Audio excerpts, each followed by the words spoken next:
Sedanja finančna, gospodarska in tudi socialna kriza vpliva tako na državljane, predvsem na njihov socialni položaj, kot seveda tudi na podjetja, ki so vedno manj konkurenčna. Vedno manj konkurenčna so predvsem zaradi relativno visoke obdavčitve v primerjavi z ostalimi državami. Tukaj mislim predvsem na obdavčitev dela, ki je predvsem zaradi prispevkov za socialno varnost zelo visoka. Visoka obdavčitev pa je seveda posledica tega, da država v najširšem smislu ima izredno visoke odhodke in seveda za vso državno birokracijo, administracijo ter seveda za vse organe je treba na nek način poskrbeti in jih financirati, to pa se dogaja preko davkov. Če merimo, kolikšna je javna poraba v odvisnosti od bruto družbenega proizvoda, potem lahko ugotovimo, da je javna poraba v zadnjem letu izjemno visoka, saj znaša več kot 48% bruto družbenega proizvoda.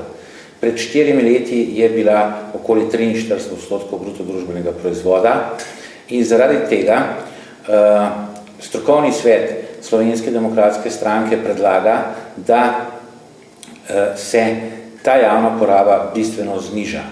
To je tudi eden izmed strateških ukrepov in sicer, da bo javna poraba znašala v letu 2013 43% bruto družbenega proizvoda. To lahko vlada naredi takoj in sicer tako, da sprejme rebalans državnega proračuna, v katerem bo za leto 2010 zmanjšala javno porabo za 2 odstotni točki oziroma za 700 milijonov. V letu 2011 se bo javna poraba znižala za 1 odstotno točko bruto družbenega proizvoda, kar znese 350 milijonov evrov in tako naprej do leta 2013, ko bo javna poraba znašala 43% bruto družbenega proizvoda. S tem, ko bomo zmanjšali javno porabo, bomo dali več denarja tako prebivalstvu kot podjetjem, zato da bodo konkurenčnejša in seveda zaradi tega, da bodo se povečalo povpraševanje in na podlagi tega povpraševanja se bo povečevala gospodarska rast in seveda zaposlenost, kar z drugimi besedami pomeni, da bomo preobrnili trend, ki gre sedaj v smeri povečanja nezaposlenosti, v trend, ki bo pomenil povečanje zaposlenosti.